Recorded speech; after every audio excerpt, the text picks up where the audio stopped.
Assalamualaikum warahmatullahi wabarakatuh. Baik anak-anak Bapak siswa kelas 12 IPS 1 dan 12 IPS 2. Hari ini kita akan membahas soal sejarah peminatan untuk kelas 12. Ini ada 10 soal. Soal ini adalah soal PTS kita minggu lalu. Akan kita bahas untuk persiapan pas minggu besok. Untuk soal yang pertama, di sini ada berdirinya sebuah negara harus memenuhi syarat. Syarat berdirinya sebuah negara ini udah Pak sampaikan dulu, ada 4 syarat. Yang pertama harus memiliki wilayah, yang kedua adalah rakyat ataupun penduduk, yang ketiga ini ada pemerintahan yang berdaulat, dan yang keempat adalah pengakuan dari negara lain. Jadi dari jawaban di sini, jawaban yang tidak tepat atau kecuali adalah E, kabinet. Kabinet bukan merupakan syarat untuk memenuhi menjadi sebuah negara, tetapi pemerintahan yang berdaulat. Yang kedua, respon PBB. Respon PBB terhadap kemerdekaan Indonesia. Ya, pada awalnya PBB tidak mengakui kemerdekaan Indonesia, tetapi pada saat Belanda melakukan agresi militer ke Indonesia, PBB pun menentang itu. Apa yang PBB lakukan? PBB lakukan adalah mengeluarkan resolusi penghentian konflik. Itu jawabannya tepat adalah A. Kalau B tadi berperan memberikan jaminan kemerdekaan, tidak. Mengadili penjahat perang juga tidak. Mendukung logistik pasukan Indonesia juga tidak. Mendukung logistik pasukan Belanda juga tidak. Kemudian soal nomor 3. Setelah mengakui kemerdekaan Indonesia, Libanon akhirnya menjamin hubungan baik dengan Indonesia, yaitu dengan dimulainya. Apa yang dimulai? Kapan Libanon mengakui kemerdekaan Indonesia? Jadi Libanon ini mengakui kemerdekaan Indonesia ini kapan? Ya. Pendirian kantor perwakilan di Beirut, itu A. Kemudian yang B-nya ada pelaksanaan konferensi dengan Libanon. C. Melakukan ekspor impor kebutuhan pokok. D. Mengadakan acara kunjungan kepresidenan. E. Menurunkan pasukan penjaga perdamaian di Indonesia. Jadi jawaban yang tepat adalah pendirian kantor perwakilan di Beirut, ya, pada tanggal 1976 kantor perwakilan tersebut didirikan. Kemudian nomor 4, Mesir. Mesir memberikan pengakuan resmi kemerdekaan negara Indonesia pada tanggal berapa? Mesir, ya. Di sini pada tanggal 17 Agustus 1945, 9 September 1945, 7 Desember 1946, 22 Maret 1946, dan 9 September 1946. Kalau A 17 Agustus jelas tidak karena kita baru merdeka. 9 September juga tidak, 7 Desember tidak, tanggal 22 Maret 1946. Ini pemerintahan Mesir di bawah Raja Farouk mengakui kedaulatan pemerintahan Indonesia. Jadi jawabannya adalah D. Nomor 5, berikut ini ada 2 negara yang termasuk ke dalam anggota KTN. KTN ini adalah Komite 3 Negara. Komite 3 Negara ini yang dibentuk oleh Dewan Keamanan PBB, itu memprakarsainya ada 3 negara.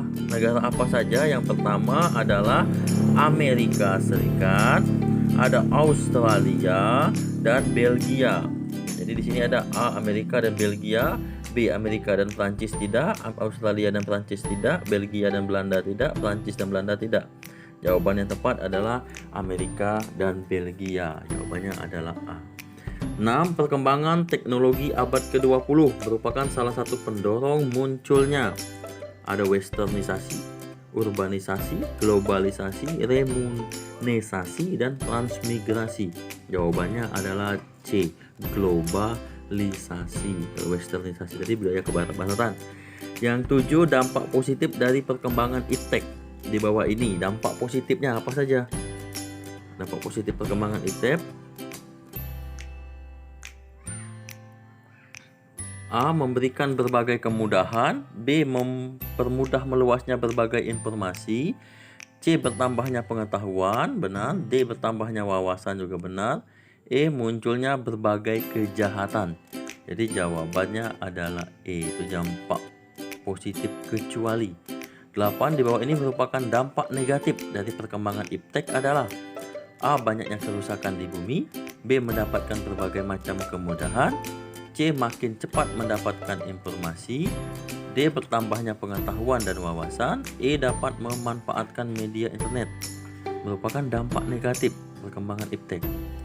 Kalau banyaknya kerusakan di bumi, ini adalah dampak negatif. Kalau B ini adalah dampak positif, C dampak positif, D juga dampak positif, E juga dampak positif. Jadi jawaban yang tepat adalah A. Banyaknya kerusakan di bumi. Karena ada dampak positif dan juga dampak negatif perkembangan iptek. Ini sudah kita bahas pada saat bab 2. Apa itu dampak positif, apa itu juga dampak negatif dari perkembangan iptek. Dampak positif perkembangan iptek itu ada memberikan berbagai kemudahan, mempermudah meluasnya berbagai informasi, dan yang D bertambahnya pengetahuan dan wawasan. Sedangkan dampak negatif iptek itu mempengaruhi munculnya berbagai bentuk kejahatan, hilangnya budaya tradisional, dan yang ketiga banyaknya kerusakan di bumi.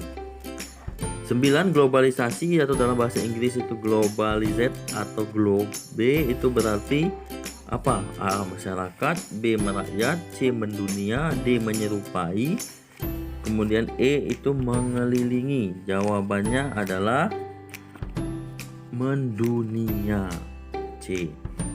Yang ke-10, faktor utama yang mendorong terjadinya globalisasi apa?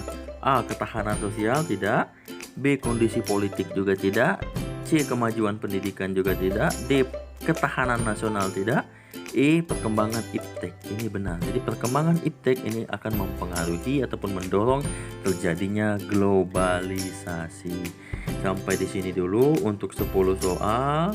Jadi silahkan kalian pelajari, karena 10 soal ini nanti akan masuk ke dalam penilaian akhir semester. Jadi nomor 1 tadi jawabannya adalah E. Kabinet. Nomor 2 jawabannya adalah mengeluarkan resolusi penghentian konflik, itu A. Yang ketiga, setelah mengakui kemerdekaan Indonesia, Lebanon akhirnya mendirikan pendirian kantor perwakilan di Beirut, A. Juga Mesir memberikan pengakuan resmi kemerdekaan negara Indonesia itu pada tanggal D 22 Maret 1946. KTN yang termasuk ke dalam anggota KTN adalah Amerika dan Belgia. Satu lagi adalah Australia. Yang ketujuh, perkembangan teknologi itu jawabannya adalah C. Globalisasi. Yang ketujuh, dampak positif iptek kecuali itu ada memberikan berbagai kemudahan, ada bertambahnya pengetahuan. Jawabannya adalah E. Munculnya berbagai kejahatan. Yang kedelapan ini dampak negatif perkembangan iptek itu ada A. Banyaknya kerusakan di bumi. Globalisasi dalam bahasa Inggris itu artinya adalah mendunia. Faktor utama yang mendorong terjadinya globalisasi adalah perkembangan iptek, E. Pada saat itu saja. Assalamualaikum warahmatullahi wabarakatuh.